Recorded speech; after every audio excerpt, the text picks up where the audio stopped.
Kaixo, atxaldeon. Gaur, ekonomisten elkargoan juntatu geha, Euskara batzordeak antolatutako solasaldi bat eskaintzeko zuei, eta solasaldi honen ardatza izangoa energiare krisia, daukagun krisia, eta etorkizunean zer espero dugun, ezta? Hortako, ekarri ditugu lau bizlari, saiatu ekartzen ikuspuntu ezberdinetakoak eta giro ezberdinetakoak bai. Hasiko naiz ezkerretikan aurkezten, ezkerran daukagu Guillermo Basainez Unanue, EBko azterlan ataleko arduraduna. Gaixo, gero daukagu Leire, Goienerreko partidea. Txaldeon. Daukagu Fernando Plazaola, Zientzia Fakultateko dekanoa, eta Elias Unzueta Perono Innovazioneko arduraduna. Txaldeon. Bueno, hasiko ga pixka bat, solasaldia antolatuko dugu 3 zatitan, eta lehenengo zatian bakoitzari utziko dugu esploratzen beak nola ikusten duen ekonomia eta energiaren arteko ze elkar baldintza sustatzen bat eta bestea, eta gero baita ere energia etorkizunerako nola baldintzatu dezaken ekonomiaren egoera hau. Hasiko hasian bezala, ezkerretikan Guillermo nahi bazu, hasi pixa bat eta gaixo. Lehenengo gauza zen, mintzatzea apur bat lotura horri esan duzuna energia eta ekonomia. Nik uste dut, nik ez naiz ekonomilaria, orduan nik bakarrik ikusten dut energiaren ikuspuntutik, eta bakarrik jorratzen ditugu ekonomia puntuak presiotan eta lakoetan. Baina nik uste dut dagoela adierazleen arrunt bat, neurtzeko ekonomia dela produktu interior bruto edo gordineko berneko produktua edo.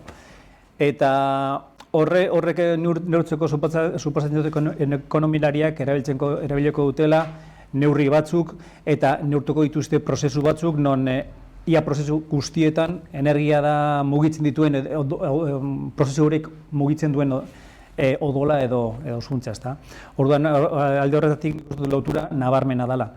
Gu ere, gure arloan, gure eben ere egiten dugun modeloak jakiteko zenbat energia beharko duen Euskadi etorkizunean, gauza batzuetarako edo baldintza batzuetarako erabiltzen dugu hori, barneko produktu gordin hori, eta orduan horrek adierazten du nola duala zenbat energia beharko dugu etorkizunean, ezta. Hori, baita ere, ikus dezakegu nola iraganean, gure arbasoak erabiltzen zuten energia kopuru zen oso urria, adibidez sola landatzeko eta behiak erabiltzen badituzten hasiak edo erinak egiteko, gaur egun behar dugun energia kopurua da asko handiagoa. Orduan, gaur askoz garatuagoa gaudela iraganean baino edonork esan dezake. Orduan lotura hori nik uste dut kasu honetan oso dala nabarmena. Gero etorkizunean begira lotura hori nolako izango den, eztabaidatuko artean. Ni ez naiz ekonomian aditua. Bai energiaren alorrian iken dutela lan, baina ez ekonomiakin ez da lotura hondirik, ala eta behar epatu dauen moduan, bai argi eta garbi energia eta ekonomian artean huela lotura bat ez. Gundakun sistemaren barruan kokatu bihu bai ekonomia eta bai energia, da sistema kapitalista baten barruan, non helburua beti izan den, hasten jarraiketea ez, beraz hasten jarraiketa horrek badakar ekonomiaren etengabeko hazkuntza bat opaikia, eta horren adierazleaku barne produktu gordina ez, etengabe hasten fandana, eta honekin batera energia eskaria be hasten fanda. Nik uste dut gaur egun hau dela momentu batez, hauela hasten jarraiketako gogo edo desira hori, baina beste aldetik energia esan geke geixo produzileko kapazitatea edo almenik ez dakula, baliabideak bukaketan dabitzela, alde batetik erregai fosilak geroz eta aurriagoak dira, edo erregai fosilak eran estrakzio puntu maksimora egiten dabitz, baina beste rekurtso mineral batzuk ez, behar bada energia berriztagarria sortzeko behar ditugunak, eta beraz hor bai dago inflexio puntu bat, non alde batetik dakun ekonomia bat hasten jarraiketea gura guena, baina behar bada energia sistema bat ezin hori sustengatu. Eta horren etorkizunea begira, bai desbinkulau beharko dela ekonomia energiatik. Behar bada ekonomia lokalau batera bultzatuz edo ekonomia sistema aldatuz. Eskerrik asko. Bueno, nik beste bide batetik jorratuko dut asuntoa, ikuspegi akademiko batetik. Bueno, nik argi dago energia gure eguneroko bizitzatik oso hurbil dagoela eta oso gertu dagoela. Eta gaineaz, energiaren eskaria geldi ezina dela. Gaur egun izan ere atzo begiratu nuen zenbat milioi persona bizi garan momentu honetan munduan, eta ikusi nuen 8.000 milioi horri inguruan gaudela. Iritsi berriak garela 8.000 milioi. Eta suposatzen da, ez urruti 9.000 milioire iritsiko garela, eta hori ere pasa egingo dugula, suposatzen dare bai, gizartea segunola jokatzen duen, igual muga batera egon gaitezkela. Baina argi eta garbi horrek esan nahi du, energia behar dugula, argi eta garbi. Eta beste aldetik esan behar dugu, energiaren hazkundea oso lotuta dagoela garapenarekin, eta garapen iturria dela, zuk esan duzun bezala. Eta nik horregatik joango naiz apurtxo bat historiara, baina espaldiko historia horrera joango naiz.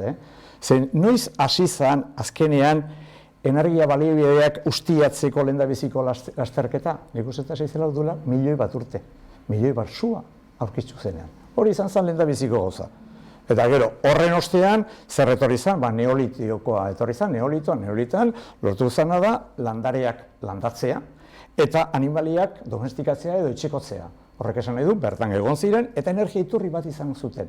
Bertakoa, etxekotzea horretakoa eta landatzea horretarakoa. Eta orduan, garapen galanta egon zen horregatik, energia iturri horretatik. Gero zer egotizia, baite ere historia horrean, buztigintzaren garapenak edo metalurgiaren aurkinkuntza. Eta hor zer behar zen, energia iturri zer zen, egurra eta egurrikatza ere bai. Oda, gaur egun izaten dugu biomasa, biomasa ere hortik hasi zen. Eta 3.500 urte gutxi gora bera, Kristo aurretik, esan dezagun, orduan etorri zalak urpila. Eta baita ere belaren asmakuntza horiek etorri ziren. Eta orduan garraio bide berri batzuk etorri ziren. Alde batetik, animalien energia edo indarra erabiliz lurretik, eta bigarrena, haizearen energia erabiliz, hor garrantzitsua da. Eta gero etortzen da erdiaroa. Eta erdiaroan zer daukagu errota hidraulikoak eta haize errotak. Eta orduan bereziki lehendabizi zerealak egotzeko edo ura ponpatzeko erabiltzen ziren, eta hor behar zana da ikatzaren erabilera. Eta orduan, egurra eta ikatza areago zena izan, orduan lehendabizi egurra erabiltzen zen hor. Eta orduan ere bai, hasi zen, zen esaten dugu energia baino, energia ere bai, beldurriturri bat ere bai. Eta nik uste lehendabiziko beldurriturria izan zen, Txinan gertatu zena, bolborarekin, orduan asmatu zen, eta orduan energia kimikoa, energia suntzitzaile batean bilakatu zela. Eta ja bagatoz, 17-18 mende inguruetara, eta hor zer daukagu, ez da berezik lehendabiziko, baina esango lurrun makina. Lurrun makina. Hau da, industria iraultzaren oinarria daukaguna, gure mundu guztia aldatu zuena, gaur egun oraindik digitalizazio horretik horrekin bizi garena, teknologia horrekin, eta horrek argita garbi horrek behar zuen, egurraren errekuntza hasiera batean, eta gero etorri zen ikatza eta petrolio etorri zen, baina bereziki erregai fosila berriz etorri ziren garapen hori eusteko 19. mendean.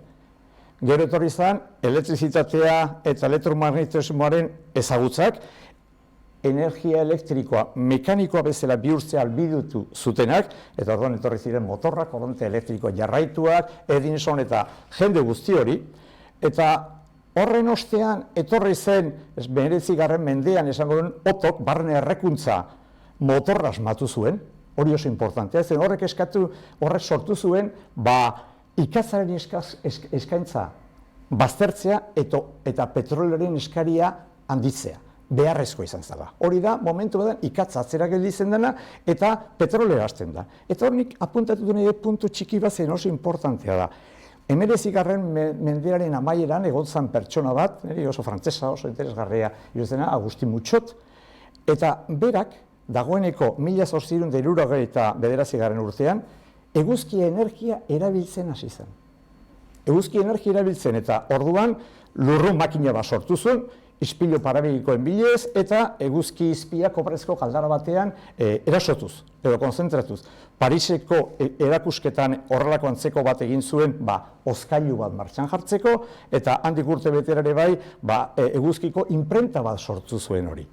Eta hortik kopiatuta, esango nuken ingeles batek idatzi zuen eta irakurriko dut idatzi zuena 1876an. Etorkizuneko belaunaldiek ikatz mehatzeak agortu ondoren, eguzkiaren baliabidea izango dute beroa eta energia lortzeko. Eguzkia izango da etorkizuneko erregaia. Hori da berak esate zuena. Orduan gainenaz, Mutxotonek Napoleon hirugarrenaren mezenazgoa edo babesa zaukan, baina problema handia bat zegoen. Problema ikaragarria, kostua ikaragarria zela. Petrolioa oso merkea zela, erregai fosilak oso merkea zirela, eta orduan ezin izan zen eguzki energia erabiltzerik. Ezan posible, hau da, kostua da, lehen da beziko momentu ikusten duena argi eta garbi, energia iturri bat erabil daitekena, baina ezin da zen, kostu handia dauka. Gaur egun eta gainaz energia, eguzki energiarekin beti gertatu da, orain arte, orain gauzak aldatzen ari dira pixka bat. Eta iristen gara 20. mendera, energia nuklearra dator. 1928an lehendabiziko fisioa egiten da, Otto Hahnek egiten duena, eta handik 4 urtera Enrico Fermik egiten du lehendabiziko zentral nuklearra, Estatu Batuetan, eta badakizute gero zarretorzen, Nagasikiko eta Hiroshimako leherketak nuklearrak, eta importantena da, gerra hotza. Gerra hotza horren babespean dago, horren ondoan egintza. Eta esan beharra dauka, hori energia nuklearrarekin, eta horrek problema sortu ditut, energia nuklearrak ere beste problema dauzka, dakigun bezala hondakinak, eta gertatu diren istripuak, eta horiek ikara ematen. Eta gero beste momentu importantea da, 1973, nire ustez. Yom Kippurreko guda. Zer gertatu zen momentu horretan, Mendebalak Israeli lagundu ziolako, orduan, petrolea sortzen zuten ministro arabek, erabaki zuten, orduan murriztea, gutxitzea petrolearen jarioa Mendebalari. Eta gainera lehendabiziko aldia gainaz beraiek idatzi duten, energia iturri bat arma bezala erabiltzen zutela, eta beraiek idatzi zuten. Claro, gutxipena, eskaintza handia, prezioak gora, krisi galanta sortu zen, dakigun bezala, hori izan zen lehendabizikoa. Arma bezala esaten dut, gaur egun ere Putinek edo Errusiak ez du esan arma bezala, baina esan dezakegu ere bai bide horretan ari galarela. Eta gero iristen gara, 20. mendera, konturatu gara, guk ere bai gure ingurunea, gure lurra kutsatu egiten dugula, klima aldaketa sortzen ari garela, temperatura igotzen ari dela, eta abar. Eta ikusten ari gara, gauza beste modu batean egin behar direla. Eta da lehendabiziko momentua, nik uste dut, non energia iturriak, ekonomiaren menpe bakarrik egotetik, orokorren esan du, edo kostuaren menpe egotetik, hasten dira beste parametro kontutan hartzea. Eta beste parametro zer dira garbitasunak. Gaur egun, kostuaren mailakoa da garbitasuna. Eta hori da pixka bat ikusten du energia oso lotu da gizartearekin eta ekonomiarekin, eta garapenarekin, argi eta garbi. Bueno, ezer gutxi gehiago esateko, baina nik gehituko dituzke pare bat puntu. Argi dago energia eta ekonomia eta gizakiaren garapena oso lotuta daudela. Egun hauetan egunkariak erakurtzea nahiko da bakarrik, hau da energiare eta ekonomia hitzak esaldi berean hainbat tokitan agertzen ari dira. Da orduan horretan argi dago. Da gainera daukate batak bestearekiko bultzakada eta freno prozesu bat, da burua eta bustana bezala, ezta? Orduan energiak krisiak eragin ditzakete eta krisiek energiaren aldaketak edo aldaketa bai energiaren eta teknologikoak ere eragin ditzakete, ezta? Energia akademikoki izan da aldaketa eragiten duen magnitudea da eta krisiak ere aldaketa momentuak dira. Eta orduan biak lotuta egotea zinbestekoa da. Egia da urteetan energia eta garapena lotuta izan direla, da azkenengo urteetan teknologiarekin eta efizientziarekin eta bar, energiaren kontsumoa garapenarekin desakoplatzen dijoala, eta orduen hori da albiste ona, zer eta ez linealtasun hori galtzea eta energiaren efizientzia eta erabilera mantendu ahal izatea neurri batzuetan eta garapena limitazio gutxiagorekin garatu ahal izatea oso importantea izango da. Gu adibidez hasi ginean hidrogenoaren proiektua lantzen, historia pizkatxo bat begiratu genuen, eta hidrogenoarekin ere adibide bat horretan ikusi daiteke, ezta? Hasieran hidrogeno energia bezala erabiltzen hasi zen espaziora joteko, ilargira heltzeko eta nonbaiten beste modurik ez zegoen energia lortzeko da horretarako erabiltzen hasi zen. Gero gertatu zen 73ko Jon Kuiper Gerrako eta energiaren krisia. Orduan interes handia sortu zen hidrogenoa petroleoaren ordezko bezala jartzeko. Aurreko goazen gertatu zen petrolea berriro merkatu zen eta hidrogenoa garestiagoa zen eta interesa desagertu zen. Gero, 80ko hamarkadan Kiotoko protokoloak eta berpizten saiatu ziren, baina orduan ere, batez ere hamarkadaren bukaeran, petrolioa oso merke berriro egonez, energia merke egonez, hidrogenoaren interesa berriro gutxitu zen. Eta azkenengo esan dezakegun burbuilaro interesa izan zen 2000 urtean horren mendebalde honen hasieran, iraileko 11ko atakeak izan ondoren, Estatu Batuak batez ere nahi zuten bultzatu, pizkatxo bat beraien Arabiakiko eta beste ingurugietariko dependentzia gutxitu nahi zuten, eta hidrogeno erantzen hasi ziren. Baina azkarrago zergatu zuten zeiroila eta Estatu Batuak behartu ziren energiaren alorrean autonomoak. Eta berriro hidrogenoarekiko interesa berriro jaitsi egin zen. Guzti hauek lotuta daude, hau da, energia konkretu bati buruz hitz egin dut, baina beste askotara aplikatu daiteke. Gaur egun zer dako hau, Fernandek esan du bezala, faktore berria da, ingurugiroa, da laketa klimatikoa, daukagun krisi existenzial esan dezakegu, da orduen horren arabera, gaur egun hidrogenoak adibidezkoak, kasu konkretu honetan komentatzen nahi zen bezala, izan dezake beste bide bat non desakoplatu daiteken erregai fosilen eta ekonomiarekin lotuta zuzenean dauden tensio horiek desakoplatu egin daitekela, uste dugu behintzat. Orain, panorama bat aztertu ondoren, pasako geha puri-purian dagoen gai bat zitziten krisi energetikoa eta denak esatuten krisi ekonomikoa Fernandok esan duen bezala, biak denak batea, ekonomia eta energia, orduan botan izut galdera bat, zuek nola ikuste zuen nondik dator, nola jatu geha krisi ontara, krisi energetiko ontara? Nik esatu bezuen, nik 6 puntu daude nik alde horretatik, jarriko nituzke horra iristeko, nahi iritziz, Esan dugu, gaur, ebaluatzeko energia iturri bat, ez da bakarrik kostua, behar da baita ere ahalmen etengabea, eta esan dudana garbi izatea, hori argi eta garbi, eta garbi ikusten dugu, eta garbi izatea esaten duena da, ez du kalteri sortu behar, ez gizakiongan, ez ekosistematan ere, hori da lehen da bizikoa. Eta hori dela eta, Europanen itur berdea etorri da. Eta eskatzen duena da, 2050 deskorbanizazio osoa egon behar duela. Hau da, hori da punto importantea. Beste punto importantea nire ustez da, Alemaniak bereziki eta hemen bai, hau da, esan dezakegu gaza oso merkea zala. Gaza izan da oso merkea. Orduan, hanbat ekonomieketan saiatu egin dira, ekonomia justu gazera pasatzea. Alemania da kasua. Alemania, ikatza asko erabili dute, energia nuklearra asko erabili dute, Fukushimaren ostean, erabaki zuten argitori, baina aurretik hasita zauden. Ze Nord Stream bat eta Nord Stream 2, bereziki bat, aurretik hasi ziren hori eraikitzen. Hau da, bera nahi zuten, lotura zuzena Errusiarekin, hortik gaza lortzeko, eta hortik gaza lortzeko zergatik, zen merkea zan eta pentsatzen zuten estabilitatea zeudela. Gazproneko orduan, presidentea zuten da, zan Robert, lehen ministro izan dako, eta guendi segitzen du Errusiaren alde esan diatenez. Hor segitzen du, hori izan zan.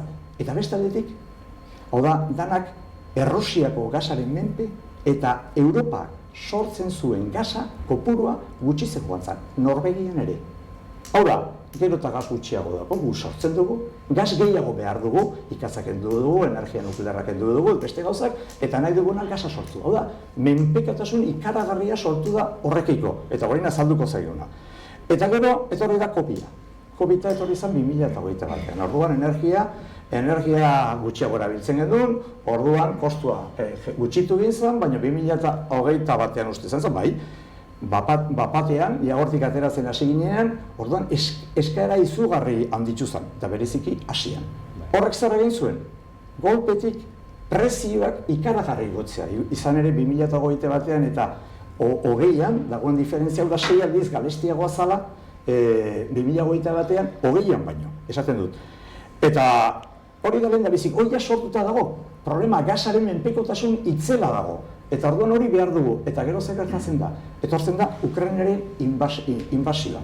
Eta Ukrainaren inbasioa zera izan da, gu nahi dugu inturri berdera iritsi. Eta orduan gustatuko lize dugu zerbait denboran arabera gauza behar dan bezala egitea, eta orduan kosto sozial txikien euki dezan.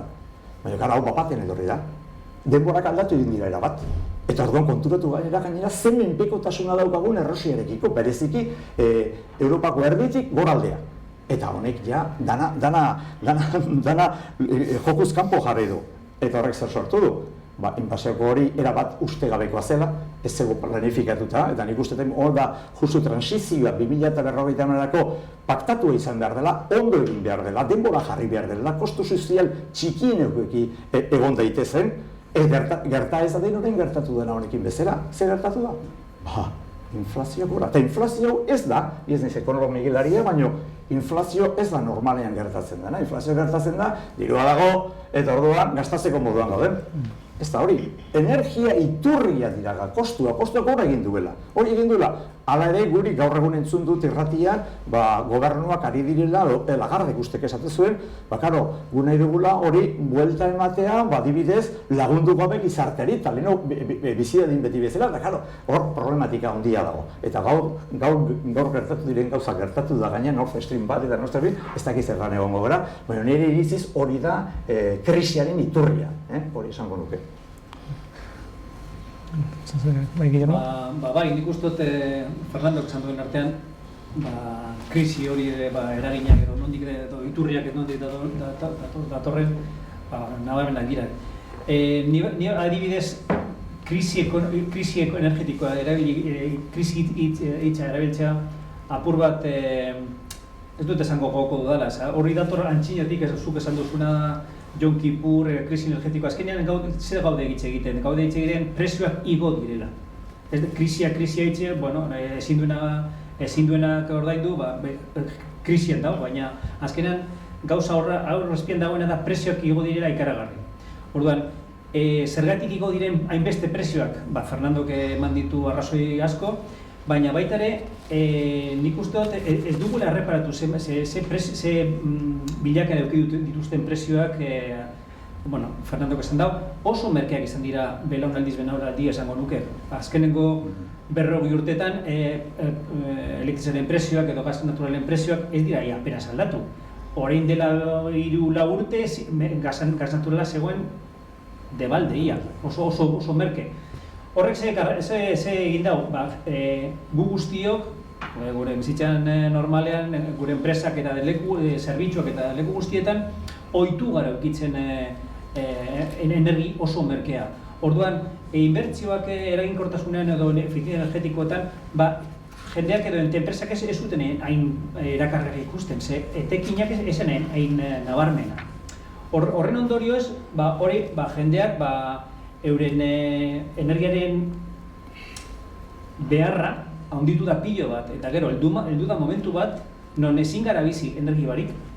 Eta, klaro, gertatu da, prezioak joan direla bere lekura, nola edoala, dozin arrazoengatik, espekulazioa seguru baita ere dagoela hor azpian, ze badakigu daudela jendea, pertsona batzuk ordenagailu baten atzean, erosten eta saltzen energi kopuru ikaragarriak, eta horiek egon dira itxaroten, COVID-en seguramente egon dira COVID-en garaian erosten edo futuroak erosten eta itxaroten eta momentu batzuetan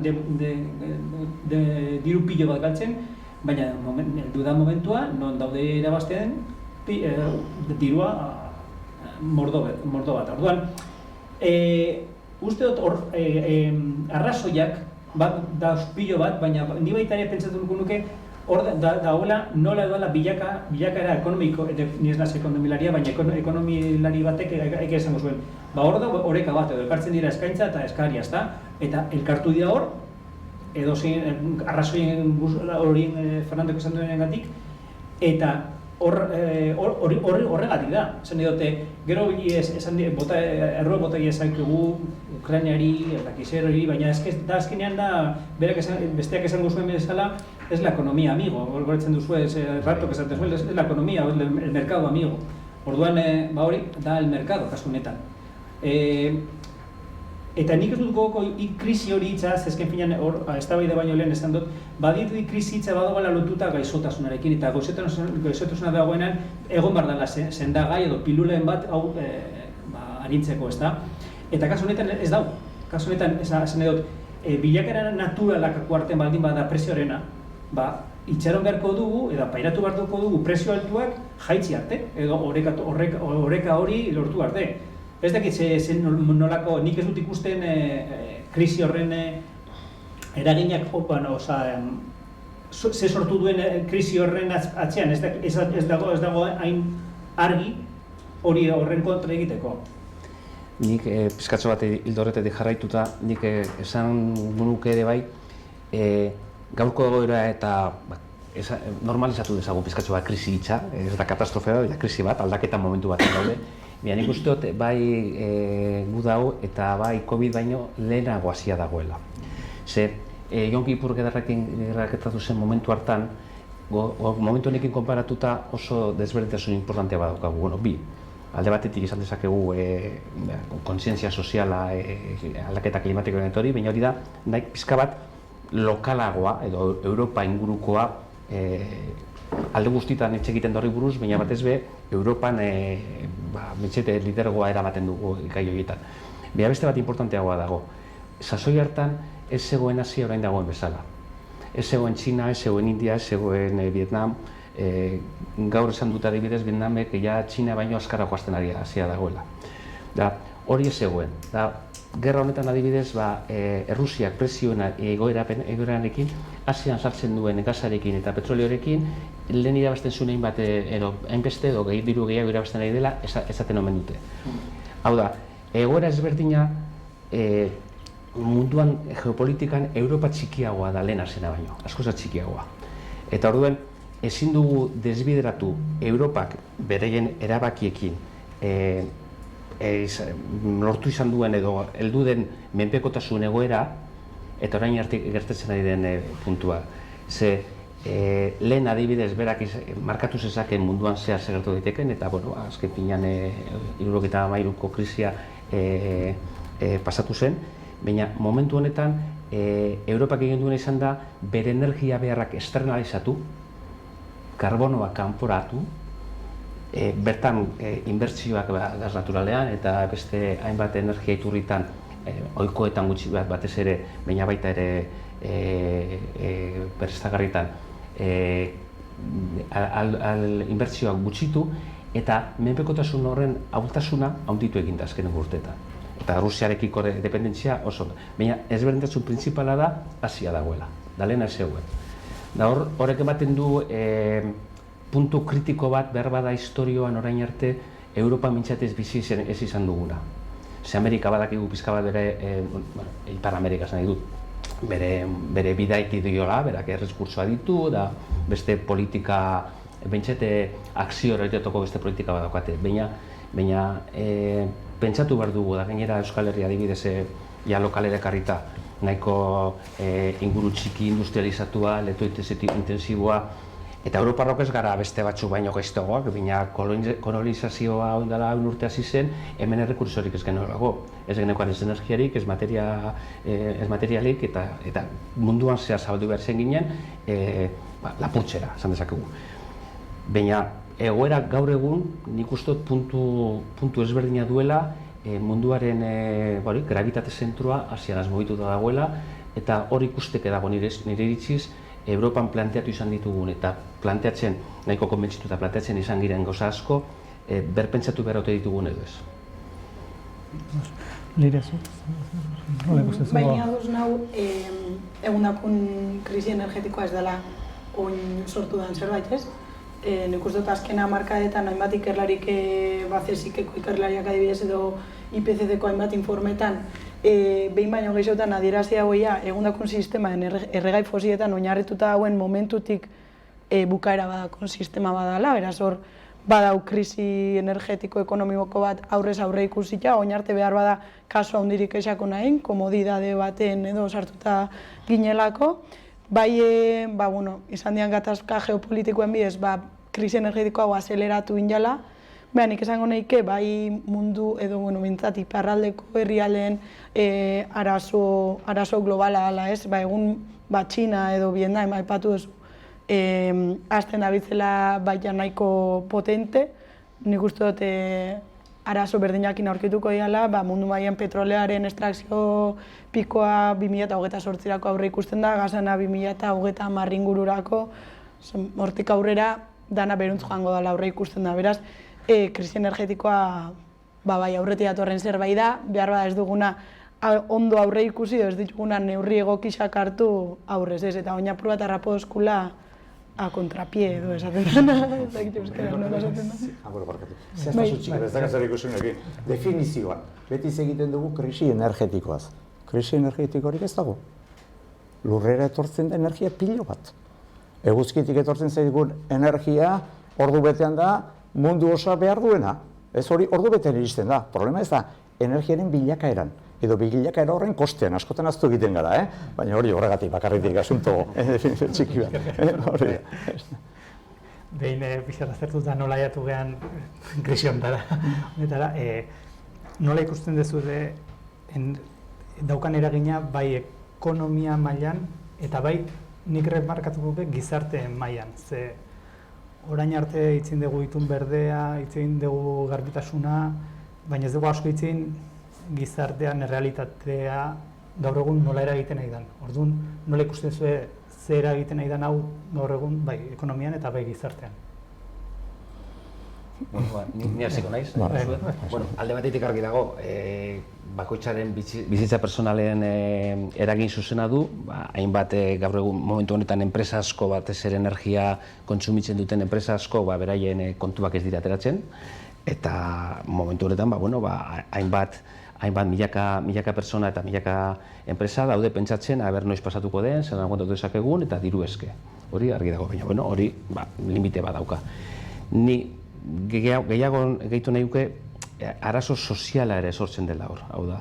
Eta bakoitzaren bizitzan afektatzen digu, baina errealitatea ikusteko moduan ere bai. Eta horra agertzen dira, pare bat egun ikusi dugun bezala, populismoak eta beste bilakaera politiko-ekonomiko batzuk non beste ondorio batzuk ekarriko dituzten, da berbada ez daude zuzenean lotuta energiarekin. Baina sozialki krisi soziala sortu daiteke batez ere denboran sakona eta luzea izaten bada. Ikusiko dugu, hemen geopolitika jarraitzen du importantea izaten, gertatzen ari dena estankatzen ari dela ematen du, ikusi beharko dugu bere zenbat aguantatu dezakegun, baina nik uste dut arrisku hor dagoela, gizartearen kohesioa zalantzan jarri daitekela. Nik ere uste dut, nik rollo guzti honetan, asunto guzti honetan erezako garrantzia handiena daukana da klima aldaketarena, hori da, alda guztiz ere, hor barrenean gaude. Eta beti pentsatu izan dugu, azkenean oso erraiz gertatu. Pixka bat esan digute, energia iturriak eta aldatuko dira, eta abar, eta guk azkenean kostu sozial txikia egongo dela. Ez da itzegin ere kostu sozialari buruz, esango nuke, ez da kostu sozialari buruz. Eta gero, hemen ikusten ari gara momentu honetan gertatzen ari dela. Hau da, prozesu horretan itun berderako dagoen, prozesu horretan, ez dakit ondo edo gaizki zegoen, baina bide horri bat zegoen, eta disrupzio ikaragarria gerta da Ukrainiako inbasioan. Ze gertatu da? Momentu honetan inflazio ikaragarria da, prezioak ikaragarri gotzen ari dira. Eta orduan gizarteri bosta jola mendi 2050 urtera ze pasatuko da lurrean. Importantena da, gu momentu honetan daukaguna, eta hori da okerrena. Eta nik uste hori nolala, ez dakit nola, baina hori aldatu egin behar da. Zen azken momentuko gauza hoxe da. Eta horregatik esan du, bide horrik egiten direna, denborak oso ondo pausatu behar dela, behar da koste sozial txikina asko, txikia izan dadin. Esaten dugu, ibilgailu elektrikoak ere problema asko. Eta usten du soluzionatuta dagoela, ez? Dana, ibilgailu elektrikoak kontuz horre bai, beste krisia daude, materialenak eta bar, problemak handiak egon daitezke. Horrek esan nahi du gure prozesu aldaketa prozesu honetan, gauza pausatu egin behar direla, ondo egin behar direla, eta disrupziorik ez dugula egin behar, eta argi dago, aldaketa horretak sakrifizioak ere behar ditugula, gizarteak egin behar dituela. Eta bueno, honekin ez dago lotuta, baina niri gustatzen zait bereziki zen Ibo de Boer genuen, fakultatean ere bai nahiko lan egiten ere klima aldaketari buruz, eta transizio energetikoari buruz, eta genuen Ibo de Boer, eta bera da holandes bat, izan da Nazio Batuetako komisarioa klima aldaketari buruz, eta berak esaten du gauza bat, niri asko gustatzen zaidana. Berak esaten du, guk azkenean egiten ari geren politika dira, politika zarrak. Ez gau, ekonomia zarra berak esaten du. Egin beharko genituzkela, ekonomiak etorkizuneko ekonomiak.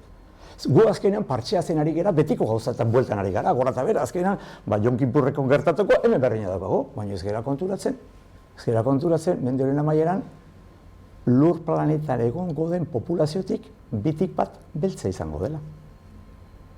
Bigarrenik, haziko den gehiena eta egongo dena ekonomikoa, azte ekonomiko ondien egondako da Asiatik eta Afrikatik. Eta argi eta garbi transizio guk esaten dugu gurea da deskarbonisazioa, baina behar bada, han ez da deskarbonisazioa, beste gauza bat. Beti ere baiko prozesuetan beti esaten dute lagundu egin behar dela, baina argi eta garbi guk pasaginen irautza industrialetik kontaminazio kutsadura pilo bat sortuz, petrolaren bidez, problemari gabe, eta gu nahi dugu beste guztiak pasa daitezen txiru izatetik gure mailare iriste inolako aldaketarik gabe. Hori ezinezkoa da, horrek esan edu lagundu egin behar zaio. Finanziazioa jarri zan, eta Glasgow ben ikusi zan jarri behar zan finanziazioa hori laguntzeko, zen bidiratu egin behar dira, hobetu egin behar dute, baina hobetu egin behar dute behar dan bezala, ikuspegi klima aldaketaren ikuspegitik, eta ez dut uste ondo egiten ari garenik. Eta ez dugu buruan eukitzen asunto hori. Hau da, hemendik gutxiran, esan behar du, gure gizarte oso desberdinazuk esatuen bezala Europa oso txikia dela. Eta Asia dagoela hor, eta Afrika, ez ezagunaztu, Afrika. Bai, Fernandok esan duenaren jarraituz, krisia nabaritzen da, eta uste nabarmena da.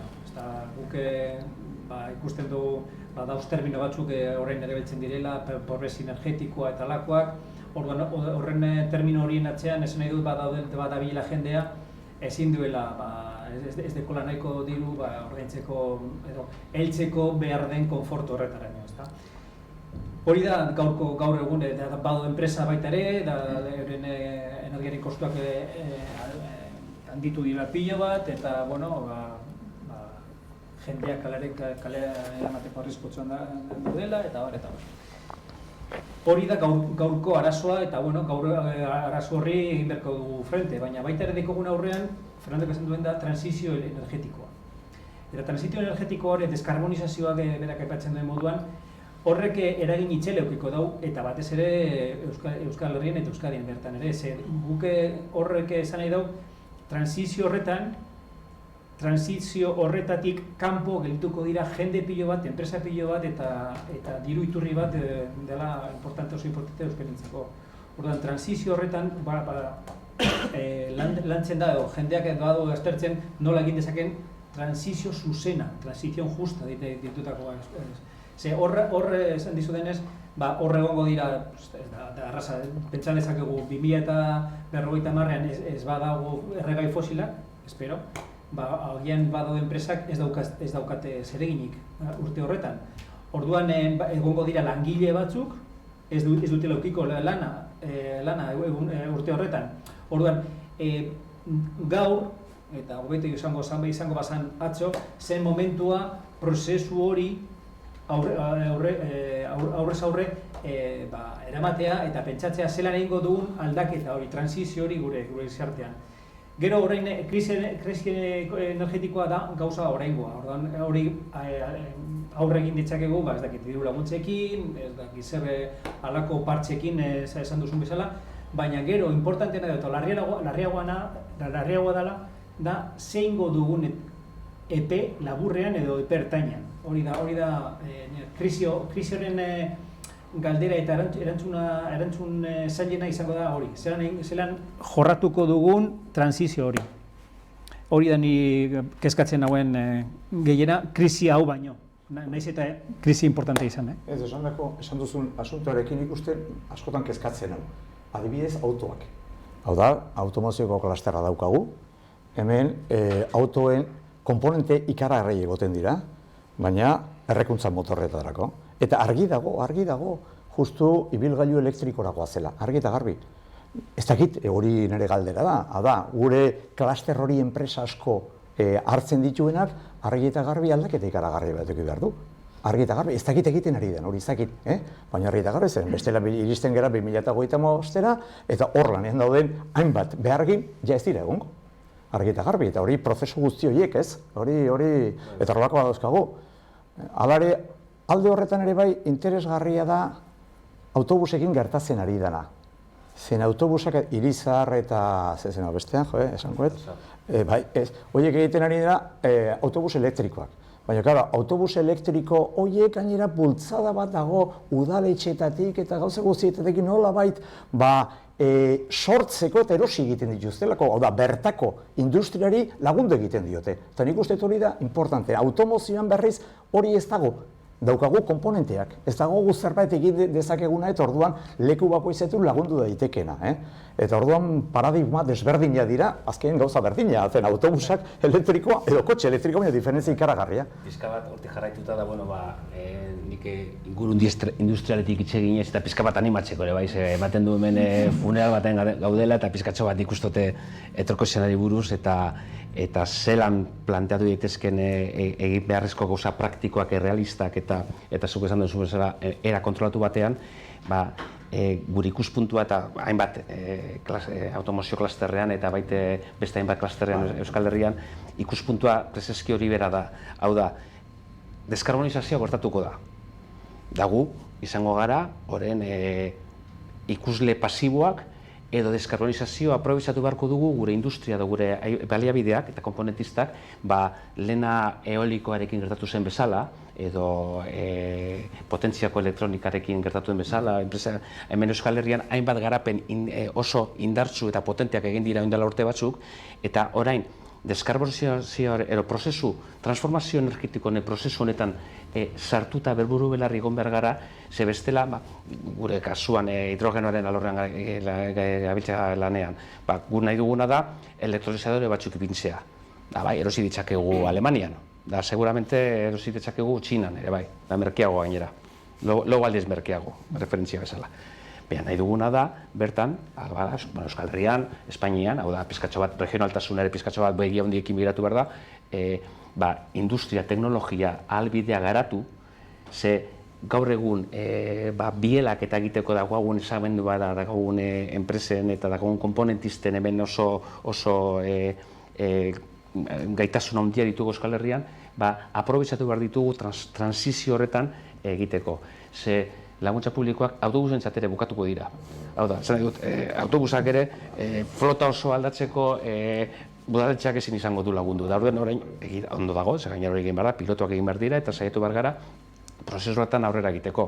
Da alba dugu bertan egin autobusak. Ze bestela, etorriko da momentu bat Alemaniatik edo beste desentoekitik eta esango dute guk egin dugu transizioa, gure altzairua berdea da, eta orain derrigorrezkoa da gure kotxe guztientzat altzairu berdea erabiltzea.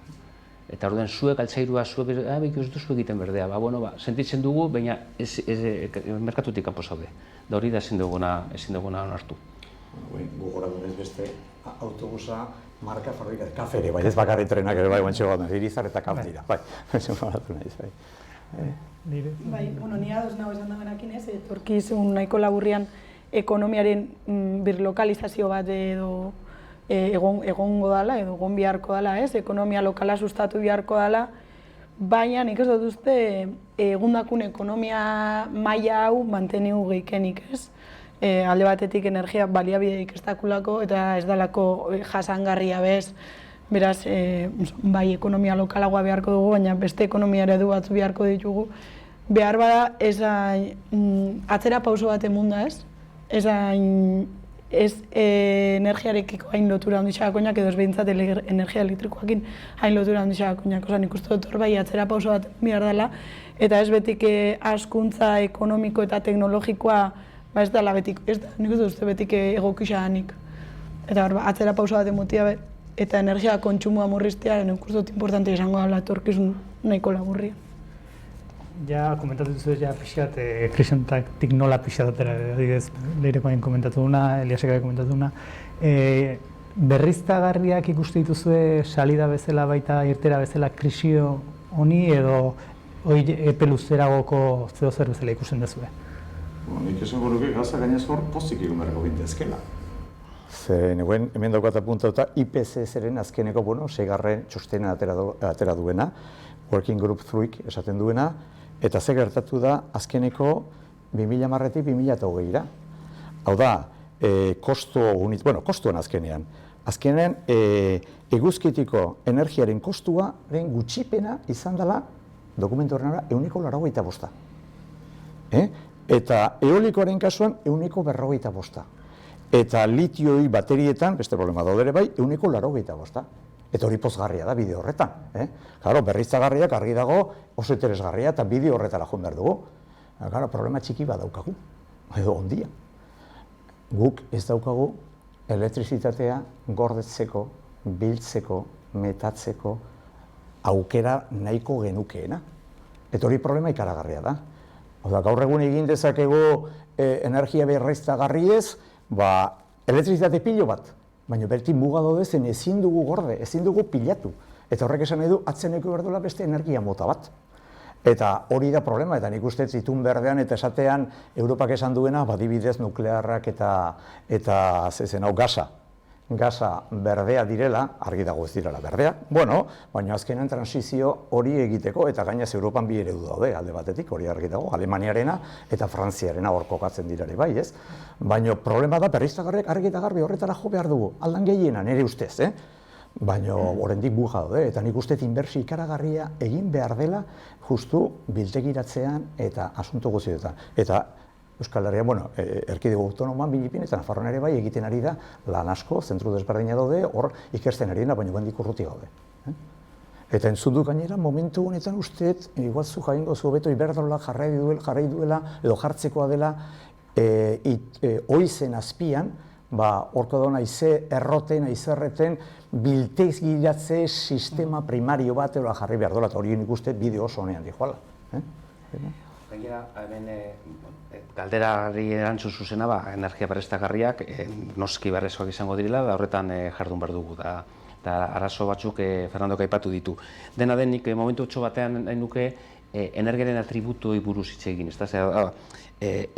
Energia behar du izan berriztagarria, hori argi dago ze gainera gaur egun ja denok dakigu ze oinarri, ze ondorio dakan gure eskalan mintzate energia fosilak ero karbono botatzen duten energiak. Osea, berriztagarri izan behar da, garbia esaten dena, izan behar da segurua, hau da, nunbaitetik heldu beharreko da gainera segurtasuna izan behar dugu, ezin gure ekonomiak ezin du jasan energiaren erdi ikuspuntuko erabilgarritasuna dudan jartzea, horrek sortzen du momentu honetan dago egun adibidez, eta izan behar da ere bai ekonomiko, hau da, jendeak ordaindu ahal izan behar du.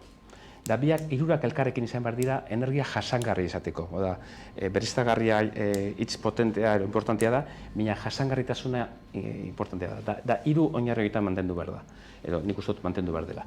Eta Fernando esan duzun bezala, hori energia lortzetik eta erabilerara nola bilatu dezakegu, nola gorde dezakegu, nola energia berriztagarria daukaten ziklo horiek gero erabileran, kontsumo jarraian ditugun beste behar batzuetan nola koplatu ditzakegun, adibidez, nik nire liburuari hitz egiten du pizkatxo bat, baina hidrogenoarekin adibidez ikusten dugu hildo horretan, bide bat ere aurkitu daitekela energia berriztagarria pilatzeko eta behar den tokian erabili izateko. Noski bidean, efizientzia galtzen duzuz eta energia transformatzen denean, termodinamika hori markatzen du. Baina horretan lan egin behar dugu. Eta azkenengo puntua da, nik uste da importantea dela. Energia berriztagarria bai, baina nik uste hemen lasterketa galduak ditugula, Txinarekin batez. Plaka fotovoltaikoak, energia, teknologia lasterketa galdua daukagu. Bateriena ere, gaur egungo teknologietan galdua dugu ere bai. Hemendik urte batzuetara, etorriko zaizkigu, esango digute nahi duzu bateria bat, edo presio berdinarekin nahi duzu bateria eta kotxea. Eta orduan zer egingo dugu, bateria eta kotxea erosiko ditugu. Eta hori importantea da, eta kontutan izan behar dugu, aukerak bilatu behar ditugu, lehen esan dudan bezala, gure garapen ekonomikorako deskarbonizazio eta transizio honetan, ze posizio eta zera baki hartu behar ditugu, gutxienez norbait izateko eta gure sistema ekonomikoa mantendu izateko etorkizunean. Ez dakite ondo dago, baina nik uste, esango ezu, zuzendu ezu, gaur egun baterietatik 180 egiten da Txinan eta Korean, ez uste dela, ez? Horako zerbait, gaztakeri bat. Ez dira bakarrik txipak, dira bateriak. Bateriak adibidez. Eta oin dela hilabete inguru atera ziren azkenengo, nik irakurri ditudan azkenengo ibigailu elektrikoen produkzioen datak, eta 10 marketatik, kotxe gehien egiten dituztenak, 9 txinatarra dira, eta 10garrena Tesla. Ez dago Europako kotxe izenak asko ezagutzi ditugu Europan kotxeak egiten dituztenak, lista horretan ez dago bat ere. Dori honen lau hilabetekoa da.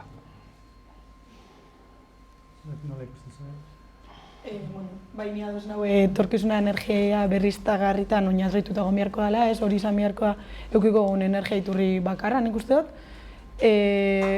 Baina modu jasangarri batean egin beharko da, eta beti behin ingurumena kontutan hartuta eta ingurumenean kalte handirik ez sortzen behintzat edo ahalegin horretan, ez?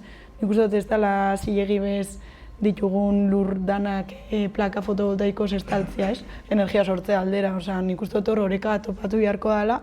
Eta beste alde batetik, nik uste dut bebai energia berriztagarria badakoia muga bat, eta da errekurtso mineral eta lurra raro asko behar dela teknologia honek sortzeko.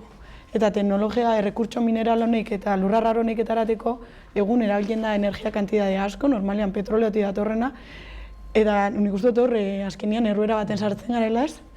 Hortaz aparte, gero instalazio danak inbidia, atzetik energia asko behar dauen teknologiak dira. Beraz, nik uste dut muga bat badauela, eta ezin izango dugula dakun ekonomia mantendu, dakun energia eskario mantendu zoiek energia berriztagarriak erabiliz. Beraz, ezinbesteko izango dela, bai, energia berriztagarria beharko ditugu, baina bai beharko dugu dakun kontsumoa murrizketia. Ezin ez dalako sustengagarria. Bai, nik uste dut, bakatu. Nik galdera hori zuk egin duzun galderari erantzuteko egingo dut apura trampa. Berriztagarriak diren bedeak nik esango dut ezetz. Zergatik ezetz, azkenean krisi energitu da trampa, ze benetan da berriztagarriak. Ez nahi duena, baina botatzen dut hemen mahai gainean ezetz, ez dela berriztagarriak ez dira irtenbideak. Esan dugu krisi energetikoa. Krisi energetikoa da prezioaren krisia edo prezioaren igoera. Prezio da eskaintza eta eskaria, ez da? Orduan, ipintzen badugu gure diru guztiak horre berriztagarrietan, lortzen duguna da eskaintza handitzea. Da modu bat, baina hori lortzeko behar dugu denbora. Eta krisi dau orain gaur. Ez da 2 urte edo 3 urte barru egitasmo horik prest daudenerako. Arazoa da orain. Orduan, ze aterako gaitu krisialdetik? Eraginkortasuna, efizientzia energetikoa, energia aurreztu.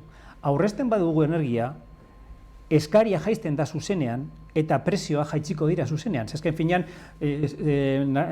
moztuko da kurba horiek edo lerro horiek moztuko dira berago.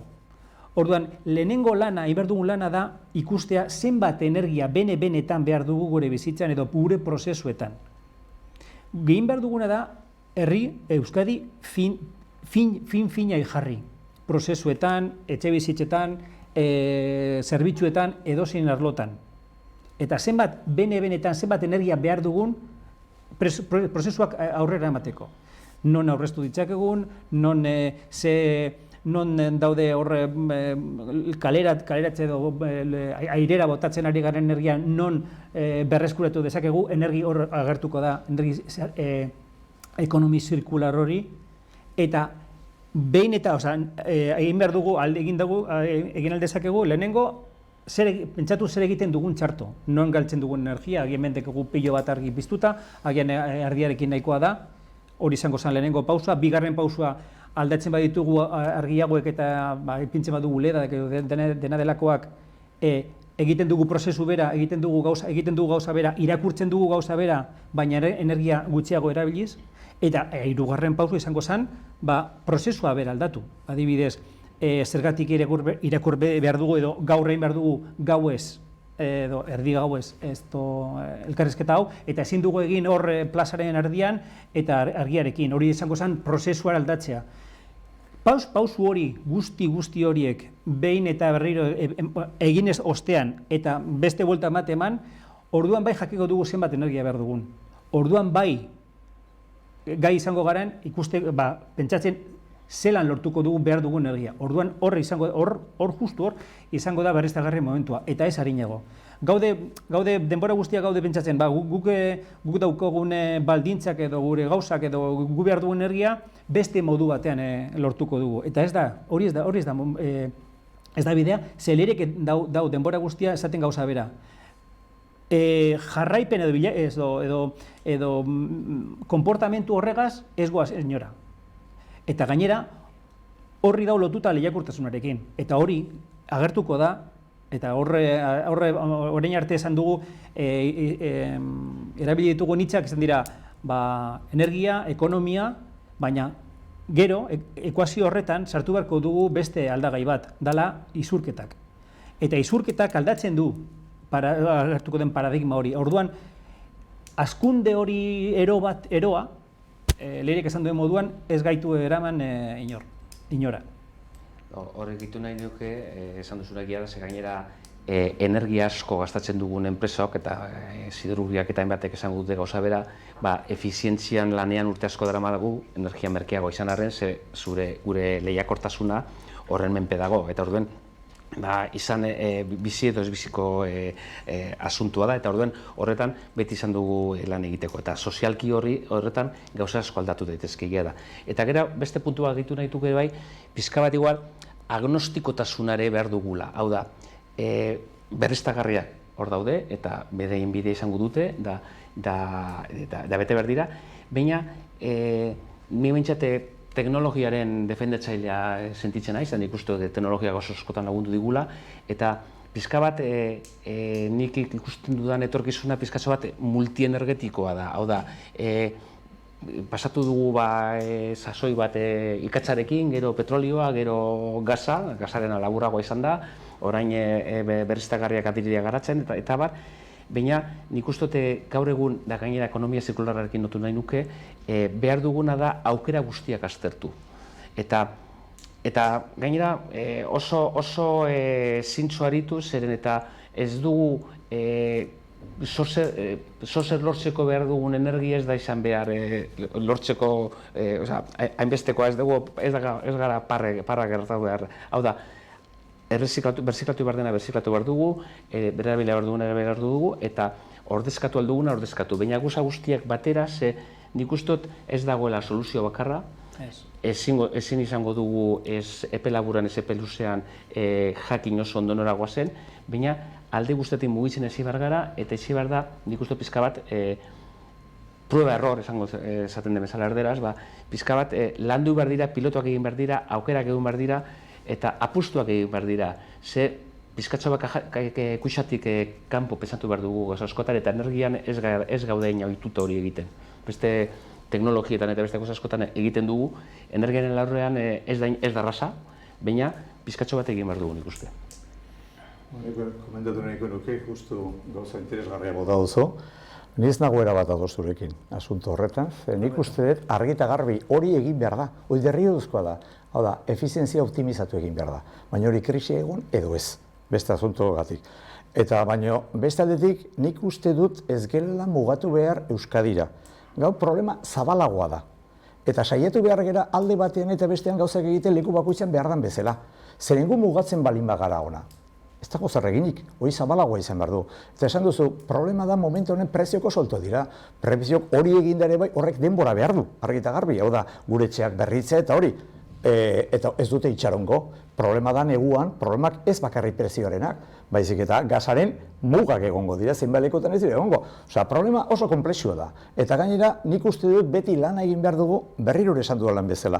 Etorkin uzuneko ekonomiarekin ikusiz, hau da, gure problema hori ez dagoela bakarrik hemen. Guk profitatu egin dezakegu, zuk esan duzun bezala, azkenean momentu hau krisi bat eta krisi batean gauzak ondo egiten, hortik gainez etekin atera dezakegu.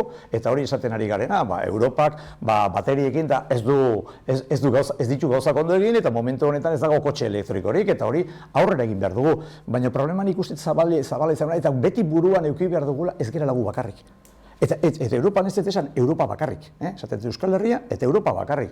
Hau da, nik uste aman komunian egin behar dela eta leku bakoitzen modu desberdinean, baina lagundu behar. Eta nik uste importantea dela, zen bestela 1,5 graduko muga hori, azkenean, hori argi eta garbi pasatuko dugula. Eta orduan, kezkatzen hasiko gara, zen argi eta garbi ikusitan eredu guztiek esaten dutzen bezala, egon daitezken gertakizun, edo gertaera esango nuke, klimatikoak oso bortitzak izan daitezke, esaten dute bi baino gutxiago balin bada, oraindik ere bortitzak izan arren, buendik eskuetatik ez direla junko, hori da esaten dutena, baina hori pasatzen bera eta nik usteetanak onartu egiten dugula. Baina horretara iristeko ez gera gu bakarrik, beste batzuk badauden munduan, mundu oso dago. Eta nik uste aztu egiten ditugula, eta gu oso zentro, eurozentrismoa, ez dut esan zen, estatu bat beste gauza bat da, baina eurozentrismoa esango nuke daukagu eta pensatzen dugu gurea dela beti ona, gauza guztietan bezala, hori dela. Baina horregatik hori egin behar nik uste derrigorrezkoa zuk esan duzuna, derrigorrezkoa, argi eta garbi, egon krisia edo ez egin egon krisia, hori bai, baina horre soluzionatuko ditula gauza, ez dut uste bakarrik hori.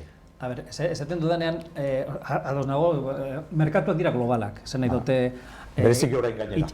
Itxasuntzi bat gaz naturalekin, merkatuak edo bezeroak eta gertatzen da gaur egun, naiz eta Europara etorri, Atlantiko erdian jasotzen badau deia, ez Bilbora joan beharrean, joan behar zara Tokiora, badoa Tokiora, zean, naiz eta kontratu bat euki, apurtzen du kontratu eta badoa Tokiora. Hori da merkatu globala, hori bai. Baina ni ez naz eurocentrista, ni naz euskadicentrista. Esan nahi dut, niri bosta solakako artean gertatzen den Bruselasen, edo gertatzen da Berlinen eta edonon. Esaten dudanean da, arazoa gu dekogula. Eta guk arazoa aurre egiteko, guk hasi behar gara gauzak egiten. Eta gu ditugun gauzak, eskura ditugun gauzak hori egin behar ditugu. Egin behar dira, nahi eta nahi ez. Ezin gara itxaron norbait ektortzea urrunitik esaten, merkatuko, askuz merkeagoa jarriko dute gaza zure enpresak abesteko. Hori ez da gertatuko. Eta gainera, guk egiten baditugu gauzak, edo aurrera eramaten baditugu egitasmoak, edo ekintzak, edo gure ez dakite gobernuarekin laguntzarekin, edo norekin laguntzarekin, irabaziko dutena izango dira gure enpresak, gure biztanleak eta lehiakorragoak izango gara. Horregatik, ni esan nahi dut, lan hain behar dugula, hasi barrela etxetik. Ez dut esan nahi, guk aldaketa klimatikoa zuzenduko dugula edo lagunduko digugula, ez? Nire nago pentsatzen hori torriko da. Agian gu izango gara nola bait, espero dezagun, ereduren bat, besteantzako, baina nik bakarrik pentsatzen dut modu egoskorrez, egoista batean, ni nahi dut gu ondo egotea, gure ekonomia ondo egotea, lehiakorra izatea, hori da helburu bakarra. Eta horretarako, pentsatzen badut, energiak daukan prezioarekin, prezioaz, pentsatzen dut, ez badugu nola edo ala murrizten behar dugun energia, gure enpresak hasiko dira izten, joango dira pikutara. Orduan, lana da orain, eta esan dut, horregatik esan dut lehen trampa apur bat egiten dudala, noski baiet etorri behar dira berriztagarriak eta bar. Eta zuk esan duzuna, nire ikuspuntutik oso importantea da, diversifikazio energetika de toda la vida, esan dela.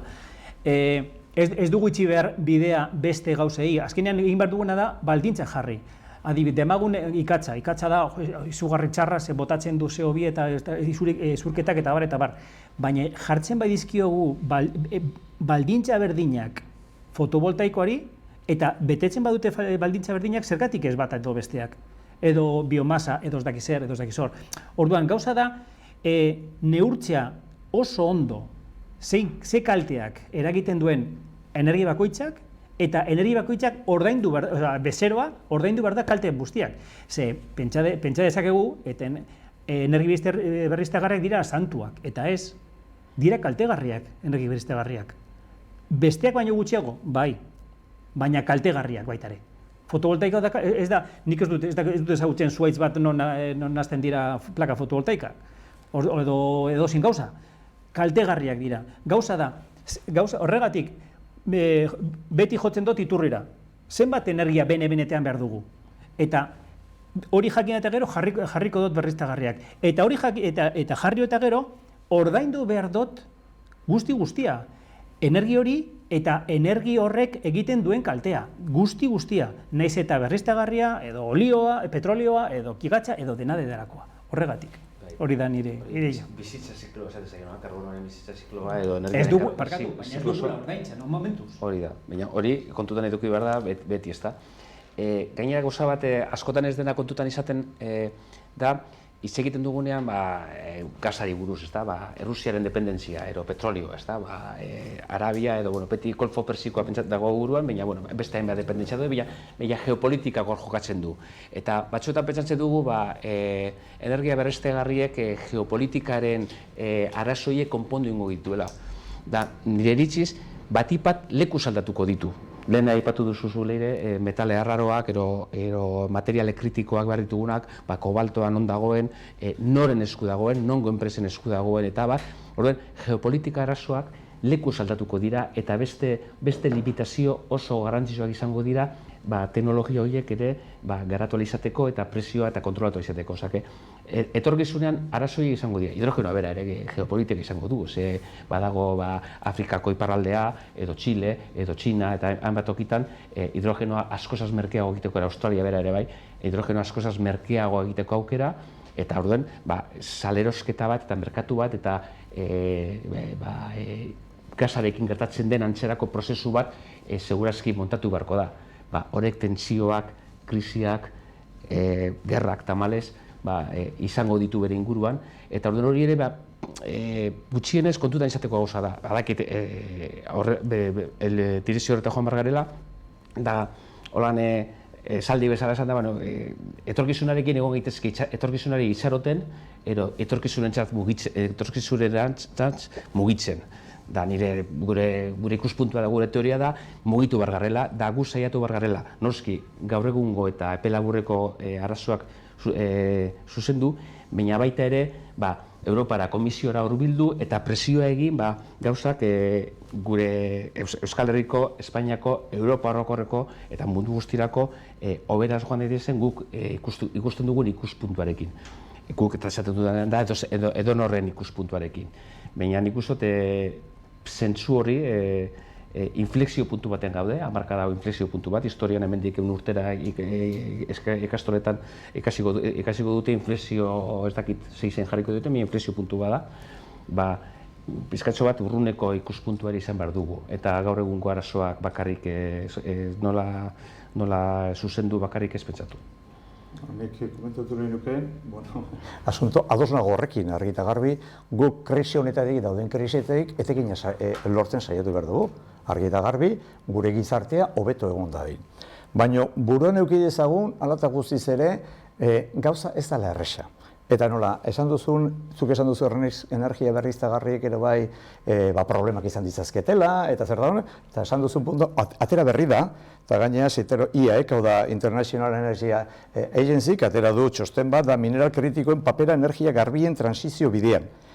Eta esaten du, karo, litio hasiko dela 152 aldiz, hau da, energia berriztagarriak, ibilgailu elektrikoak, zezena zuentzako hidrogenoa lortzeko eta gauza guztia fotovoltaikoek behar dutela orain arte ekipo hori gabe dagoena baino askoz material gehiago. Eta pesatzen dute 2020tik litio hasiko dela 42 aldiz. Grafitoa 25 aldiz, kobaltoa 22 aldiz.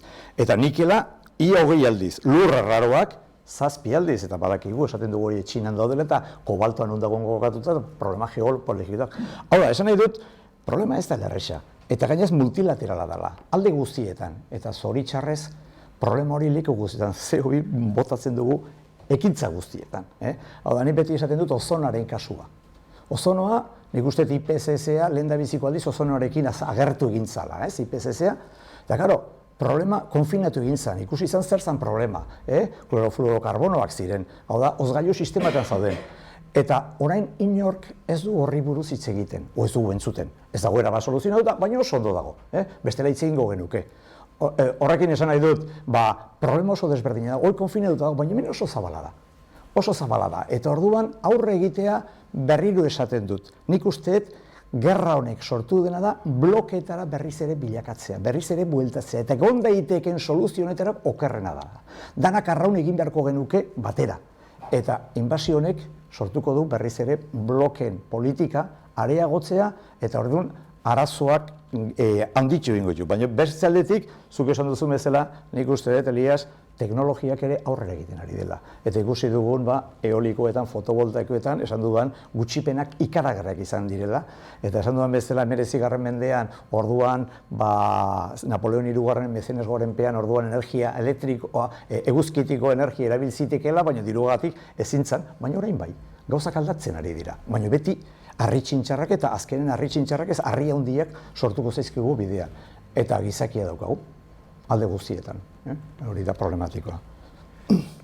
Oain, hasi pixkat, egungoa aztertu dut, etorkizuna hasi pixkat hitz egiten. Nola ikusten ez dute energia eredu aldaketa honek gizartean edukiko duen eragina ze? Argi dago gizarte eredua aldatuko dela, gizartea aldatu beharko da. Nola energiak baldintzatu dezake aldaketa hori? Nola ikusten dezute? Nik hitz batekin esango nuke, da gero pizkatxo bat esplikatu, prosumidorea, orain modan jarri den hitz bada, ezta? Baina egia da, digitalizazioarekin gertatu den bezala, gaur egun bakoitza enpoderatu egin gara, eta mobilarekin gai gara egiteko hainbat gauza, lehena, notarioa joan ezik, gauza gehienak egite daitezke mobilarekin. Analogia hori pizkatza erabiliz, nik uste dut energia produzitzearen eta erabiltzearen deslokalizazio eta zabaltze prozesu bat etorriko dela. Zekartatzen da, nire iritziz bintzat, magnitude hori ez dela izango nahiko behar dugun gizartean daukagun energia beharrentzat. Hau izango da, sozialki batez ere oso pauso importante bat, nik uste da gainera horretan ere hainbat enpresata gure lanean gaude, komunitate energetikoak garatzen, eta non, gainera, Euskal Herrian eta Europan orokorrean ez ditugu beste alde batzuetan bezalako teiatu hainbat metrokarratu ez ditugu erabilgarri bakoitzarentzat, baizik eta errepartitu eta gainera batu egin behar ditugu aukerak, baina egin daitezke gauzak. Eta nik uste dut honek abantaila hainbat ditu, ekonomikoa noski, ingurarekiko ere bai, baina dauko oso eragin importantea bada soziala eta erakusten digu non joan daiteken bidea, non dagoen efizientziaren produzitzaren eta kontsumitzuaren erlazioareko oso hurbil ikusiko dugunez, gure buruak eta gure seme-alaben buruak izango dira askozaz kontzienteagoak, efizientzia behar dugula energiarekin lotuta dauden hainbat gozekin. Nik uste hori dela sozialki etorri daiteken aldaketa nabarmenetakoa. Baina, noski, batez ere kontsumo industrialean, izteketan ari garenean, eta mugikortasuna bera, batez be distantzia luzeko mugikortasunak edo gazkinak eta komertzioan inguruan dauden beste energia kontsumo asko beste soluzio batzuk behar izango dituzte. Baina nik bukatzeko esango nuke hori, sozialki eta gizartean ikasteko eta efizienteago gizarteko bide nahiko pedagogikoa izan daitekeela. Zurekin ados nago, autokontsumoarena, hori argi da garbi, parameket digma berria da. Bueno, paradigma berria ez dela, hori bai, bagen euskan azkenen saltoak eta energiaturrek eta orduan baganukan ere bai, baina hori aztu egin genuen, zeren argi eta garbi, orduan zentralizatu egin zenean energiaren banaketa, energia elektrikoaren banaketa, berriz ere horra gatoz, eta gaur egun ere bai, Europak atera duen zuzentaraua komunitate energetikoenak, eta ez direna mugatzeko hiri buendik oso berria da, ez dakit, baina oso interesgarria da, baina, klaro, bestaldetik zuk esan duzuna, badaude intensiboa diren industriak, eta hori, klaro, problema. Nik hor ja sartu nahiko nuke, ez da justu gizartearena, baina hor badago zintzilipetik komentatzen da fusio energia ere bai, ez? Hori fusio energia dagoela, ez dakigu hori lortuko dela, gauza aldaketa asko gertatu dira azkeneko denbora honetan, eta nik uste dut, baina ez 2050erako ez dut uste, gerta daiteke pixkat ondorenean, eta alare ez dago gaizki, energia mota zentralizatu hori bai, baina dentsitate ikaragarrikoa, eta hori lortuko balitz, orduan ez da erabat garbia, baina nahiko garbia da, eta hori soluzio bat izan ziteken, zuk esan duzun problema horietarako izan ziteken ere bai. Baina adoz, autokontsumoa edo energia komunitateak beharko ditugula eta irtenbidea izango dela, ez? Nik uste dut bai tokian tokiko baliabideak erabili beharko diala eta tokian tokiko kontsumo beharrak asetze begira sortu beharko diala komunitate honek, eragin sozial handu xokiko goia, ez? Azkenean modu partizipatibo eta demokratiko batean hartu beharko dira erabakiak energiaren inguruan, azkenean energia eskubide bat dalako, ez? Guztiakolako eskubidea energia eukitera. Eta hori guri begira, ez? Epilin bat behar bada ezin duguna mundu mailara estrapolatu, mundu mailara begira, nik uste garrantzitsua izango dela, trantsizio energetiko modu justu batian ikia bai, ez? Behar bada gudakun responsabilidade maila edo herrialde ez hain garatu bat edakona ez da berdina. Ordan nik uste dut hori bai kontutan hartu beharko dela. Behar bada guk atzera pausa batin beharko dugu eta gure ohiturak aldatu beharko ditugu eta beste batzuk behar bada energia gehiago kontsumitzen hasi beharko dira, ez? Osea, horreka odiatu beharko da, zukerru zapatu munduan ez gauzelako gu bakarrik eta azkenean munduaren aberastasun maila realde oso gutxi batzutan kokatuta hau eta kontuan hartu beharko ditugu beste pertsona hori bai energia eta energia ez dian beste osatutan eskubidea aukiteko kontsumitzea. Nik uste dut ez dela importantea dela horrekin esasketea. Zure galdera hemen nik uste dut mahai gainean jarri direla bi sistema, bi eredu ezberdina, batek Eliasek esan dugu prosumerena, da erabat ezberdina, Fernandok esan dugu aipatu duena fusion, ez da? Dala zentralizatuagoa. Nik uste dut, nik ez dukot ideirik ez nolakoa izango den sistema etorkizunean, baina ziur nago badaudela indar ekonomikoak ikaragarri indartsuak direla, dauz diru funtsak sartzen direla diru mordo bat leku zehaz batzuetan, eta horiei eta badauz beste gizartea nahi duela jarraitu bizitzen entre oso ondo y de puta madre, ezta? Orduan, horren aurka jartzea oso zaila izango da. Esan nahi dute, badauze horren Nafarro aldean dauze Aragoia eta Castilla Leoi dauze ipintzen parke eoliko ikaragarriak, erraldoiak, horre inbertitu dituztenak etekinak nahi izango dituzte. Horre sortuko den energia bestearekin guk sortutako horre gure telatuetan askoz merkeago izango da. Gero dekogu sistema bera izango da Fernandok aipatu duen almacenamiento hori. Orduan, indar horiei aurka egitea oso zaila izango da, oso.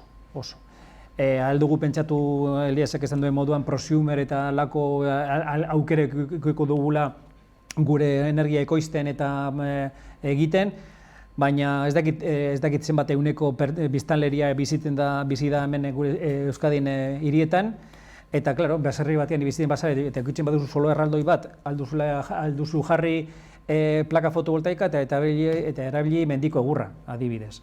Baina aukera hori guztiak ez dauzkate. Orduan, sistema zelan izango den, nik uste dut jarraituko duela den modun. badauz berrire, badauz inbertsioak eta badauz horre azpiegiturak, eta red elektrikoa de Espainia dago egiten azpiegiturak eta zeo zertarako dira, eta dira erabiltzeko, eta dira energia eramateko Frantziara edo edozein lekutara, ze azkenean berriro gaude merkatu batean sartuta, merkatu global batean sartuta, eta merkatu global horri aurre egitea oso zaila izango da. Eta hemen ez dakit berriro berriztagarriak eta lakoak uste dut etorriko dira, badaude horrelean adibidez eolikoan eta hidrogenoa da vektore energetikoa erabiliko duela noizbait hori energia berriztagarri hori, aldatzeko paradigma edo mobilitatea eta transportea da gaur egungo da gure arrazoi nagusia Euskadin, eta baina sistema nik uste dut aldaketa handirik ez duela aukiko. Eta, bueno. Eta nik gainera, dituko nuke, ez ditugula ikusi behar bata bestearen aurrean dauden bezala, hau da, sistema zentralizatua edo sistema, nik uste dut hibridoa izan behar dela eta biak konpandu behar direla. Eta nik uste dut sozialki gaudela ja pizkatxo bat heltzen eta gaude pizkatxo bat ikuspuntua aldatzen eta pentsatu behar duguna parke eolikoak nik ulertzen dut etxe ondoan inork ez dugu nahi ez parke eolikorik, ez zabor biltegi bat, ez dakit bestean bagoza. Baina nik uste edorkizunean eredu bien kombinazio bat eta ez da konfrontaziorik egon behar eta sozialki horretan ere heldu behar gara. Eta nik uste dut, gainera Euskal Herrian adibidez leku txikira egon da, txikia garelako, ez daukagu, ez gara baso mortuan bizi, eskerrak, nik nahiago dute leku txiki batean, berde batean bizi, baina ez daukagu edozein baliabide. Eta energiaren alorrean, pentsatu behar dugu, horrela esan da, txiroa garela. Baina ez dugu txiroak bezala, ez gara txiroak bezala bizi eta ez dugu nahi txiroak bezala bizi. Danon erantziko izanean, da sozialki nik uste eta apurka-apurke da gure gazteak eta nik espero dut joan gaurela ikusten ze horreka lortu behar dugun etorkizun multienergetiko horretan eta ze infrastruktura behar ditugun zentzutunak. Eta noski, zerbait disruptibo agertzen denean, 50 aurrera denok kalo guzan zaten ez da. Baina bitartean nik uste dute prozesu horretan bagaudela ja. Eta gaur egungo krisiak errealismo puntutsu bat ere gure buruari jartzen dio. Nik komentatu nahi duke bakarrik adibide bat bakarrik ez. Gure fakultatean, zienteknologia fakultatean, egiten ari gara klima aldaketari buruzen bat ekitaldi. Eta niri harritzen nauna ikasleen parte hartzea alde horretan. Eta esaten dut, konferentzia handi batzuetan eta galderak egiten besten sekulan ez duten hau, interesa handia dagoela horretan. Eta igual, esan behar dezen, zuk esan duzu basamortua eta burura etorri zait ez da Euskal Herriako, zen Euskal Herrian daukagu 154 basoa da, ez du balio, baina zuk esan duzu jartzen ari direla aire sorgailuak La Mantxan eta leku guzti horietan, eta gogoratu behar dugu Portugalek zer egin duen. Eta hori buruz ez dugu hitz egiten sekulan, zeren beti hitz egiten dugu ez bota, hau da, CO2 ez bota, baina igual zurgatu egin behar dara, bai. Eta eduki du eta milioi batzu jarri ditu, uste duzala 50.000 hektarian, zen azkenean humusa balima da basamortuan dagoena, basamortua leko lehorra, ez? Humusa sortzen balima da eta hori oso importante da, hor da, CO2 kendu egiten dugu eta oso importante da, eta hori ondoan daukagu. Eta Espainian dago, basamortua dago erdian. Baina nik ez diot inorri entzun alde horrelako gauzarik ez du entzun. Hau da, aire sorgailua bai. Baina saiatu azkenean humus pixka bat, azkenean belarra eukitzea, hori oso importante dena, horrek asko zurgatzen du, eta gainez ikusita da ikaragarri zurgatzen duela, hemen binez ez entzun, inun. Ez da Euskal Herriako kasu hori, zen entzuk ez duen bezala, leku berdean bizi gara, ez? Baina ondoa. Baina pentsatu behar dugu, pentsatu bat, Iberia lorrean... Ez, baina ondoko estatua dela. Eta beti goiti bera begiratzen duguna, askotan horregatik. Kejatzen gara guri Frantziak ez digula pasatzen usten gasoduktorekin, baina gero guk arrazoak ikusi Portugali gure zarekin konetatzeko, danok eta antzera gaude. Horrekin esan nahi nuen, azkenean ikusten gizartea, gazteria, nik ikusten dudana, inguruan oso kontziente dela asunto horretan. Ez dakit naiz, noraino dago sakrifikatze, baina oso kontziente dela ni horretan pozik nago, alde horretan. Gauza bat, barkatu, baina Eliasek esan duena, oreka hori da prosumer edo ekoizpen zentralizatua eta deszentralizatu horretan, begira, dau paradoja bat, da non adibidez, orain arte gu guztiok edo sartuta hor sistema horretan, eta gu guztion artean ordaintzen genuen sistema, eta guk ordaintzen ez ditugun sistema, askote, ezta? Baina, klaro, hasi zen prosumerrak eta zuk esaten duzu moduan, eta hori ez nortzuk dira. Dirua daukatena bere plakak ipintzeko. Dirudunak daude kaku artean sistematik irtetzen, eta gelditzen ari direnak sisteman dira dirua ez daukatena. Eta gero eta, nahiz eta diru gutxi euk edo txiroago izan, ordaindu behar dute kopuru gehiago. Hori da paradojaren sistema. Horregatik, sistemaren etorkizuna nolako izango den, da oso zaila jakitea. Ze, jendeak ez da irtetzen sistematik, zelan jarraituko du sisteman. Ze, badu jendea ezin duela irten sistematik. Orduan, konponbidea ez da... Ez da erraza. Horregatik, komunitate energetikoaren kontzeptua, autokonsumoa baino gehiago, autokonsumoa txaleta duenaren txat, aderto, pizina berotzeko, aderto torriko zaio plakak edukitzea.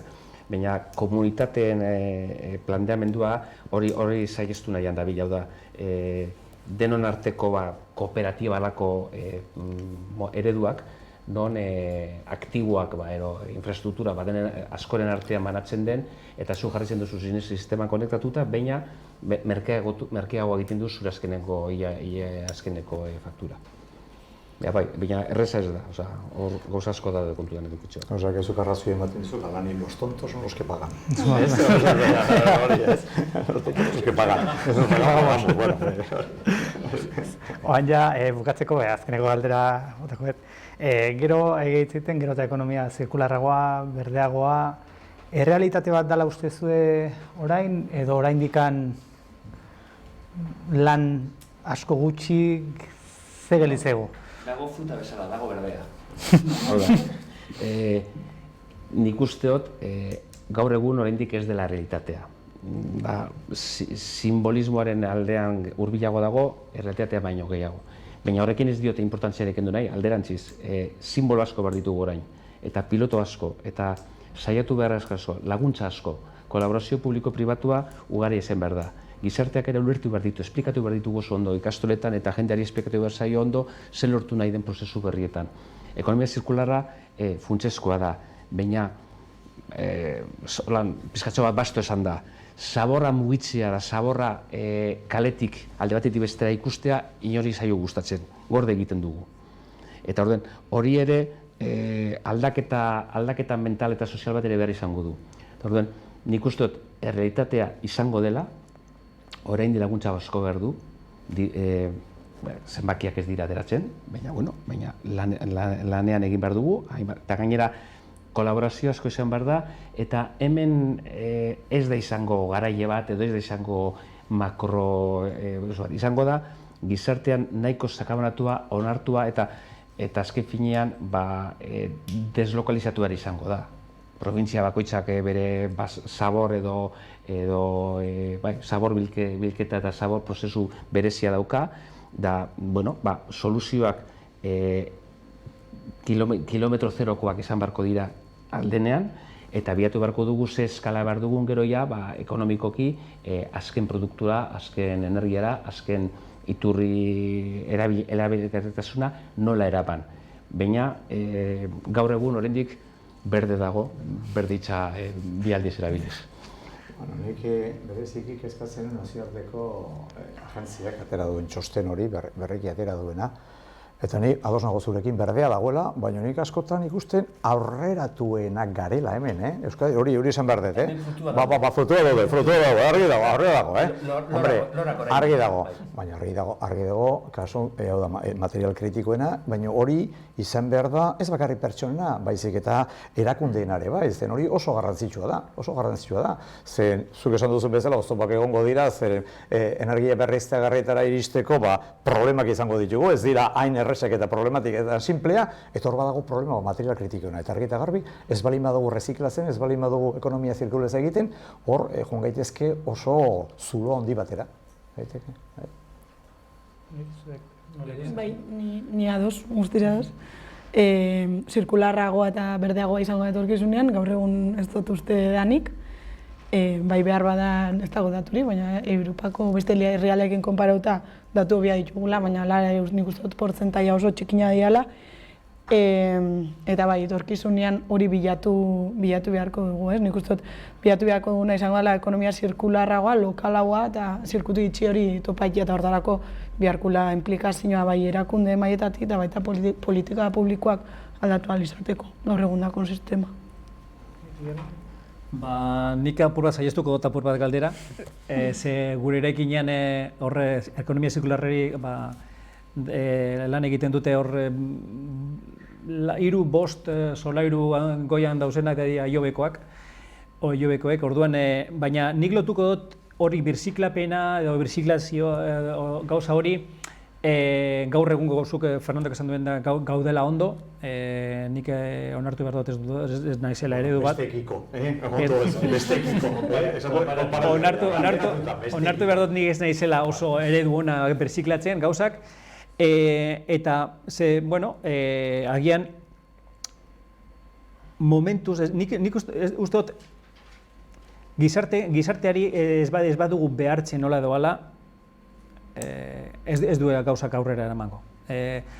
Fernandok dio ondo gaudela, ez dakit nire buruan nik ez dute errezak. Alderatuta, esaten dut. Orduan, hori ekarrita eramana energiara, pentsatzen dut adibidez energiaren erabilpenarekin, ezta?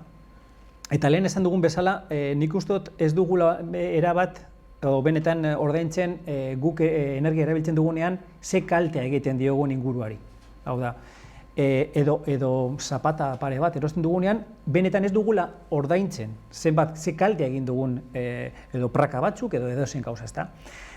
Eta nik uste dut laizter, eta ez da berandu, etorriko dela momentu bat non hasiko beharko gara eta hasiko garela ordaintzen kalte hori, CO2-ren isurketak. Etorriko dira ja erregai fosiletan, horre uste dut datorren urtean ja itxasontxietan edo ez dakite hasiko dira ja ordaintzen hori, gertatuko da hegazkinetan, gertatuko da edozein arlotan, eta hortik aurrera etorriko da edozein gauzetan, hasiko gara ordaintzen CO2-rengatik. Zerga bat edo nola doala. Horrekin ez nahi dut, ez badugu nahi energia aurreztu, behartuta egongo gara energia aurreztetzeko. Ezen dut, ekonomi zirkularra eraman da, ez badugu nahi, ez dakit katilu hori birziklatu, ordainduko beharko dugu, edo behartuko gaituzte birziklatzeko. Gaur egun ikusten dut normatiba, ondino, eltxar dagoela, helduko dela, eta nik uste eragina itxela eukiko dugu gure gizartean. Horregatik, lehen esan dut eta berriro esan dut, lehiakortasun hori bermatzeko behar dugu ja pausuak sendoak eman ontxe bertan. Normatiba hori etorri baino lehen. Ze, azken fenean, noiz etorriko da normatiba? Normatiba etorriko da, edo indarrean jarriko da, Alemania prest dagoenean. Momentu horretan, Bruselastik etorriko da normatiba eta esango dute, oie, zue guztiok bete behar duzu hau. Baina nola? Batean? Ez genuen espero. Bai, norbaitek hor Bruselan edo teknikari batzuk esan dute, oie, gaude presto, aurrera eman behar da, eta horretarako egon behar da, hori burura etorri zaitzu izan duzunean Bruselan esena. Aldugu euki ahotsa bat Bruselasen, baina indarra, ez dakite zen motatako indarra eukiko dugu guk, orduan, indarrez badekogu, eukibar dugu apur bat buru edo argitasuna. Orduan, prestatu bergara ontxe bertan, etorriko denerako. Horregatik esaten dut, ekonomia zirkularra, baina bakarrik gelditzen bagara, ea voluntarioa baden edo nahi baduzu egin, edo nahi badugun egin, nik uste dut aurrera ez dugu ez aterako. Bueno, gure gazteria, hau da konfiantzak behar dugu gure gazteria. Ikuste dut, pixka bat. Voluntarismoa beti importantea da, eta nik ustean gu geran bezalakoa, ni binepila adinekoa, eta gazteak desberdinak dira. Eta beti kejatzera oso desberdinak, baina beti gure aurrekoak gu gandik ere berdin kejatu dira, oso desberdinak hilera, eta hemen gehiago. Eta nik konfiantza dela gazterien gan. Bai, nire uste dut hor kontzientzia lan nahiko zendua inala gai bereziki gaztiekin ez. Eta nik uste garrantzitsua izango ala, ez dut uste dana eurotan ordaintziak balixo hauen izioi isurketak eurotan ordaintziak ez da zenbateko benefizioak arren ez, nik uste dut arazoa hori baino pototoa dela eta egun krisi klimatikoa narira ez. Ordaintze horrek ez dut uste konpentsatzen dagoenek isurketan dian CO2 emisioak eta nik uste dut ateti bai behar dela kontzientzia oso pototo bat eta nik uste badagoela gizartean adintarte bat behar bada hasi dana edo hasi dana energia edo ekonomiaren askuntza horretan eta komodidadero horretara ohituta dagoena ez eta bereziki alor horretan inbiarko dela lana, behar bada gazteak ez dira, hori ez, nik uste gazteak zidiala bai formakuntza eta kontzientziazio horretan, baina bai egongo dela beste gizartearen zati bat, behar bada egundakun komodidade honek danakin ezin garela bizi esateko edo kontzientziatzeko. Bizkatxo bat posago bukatzeko,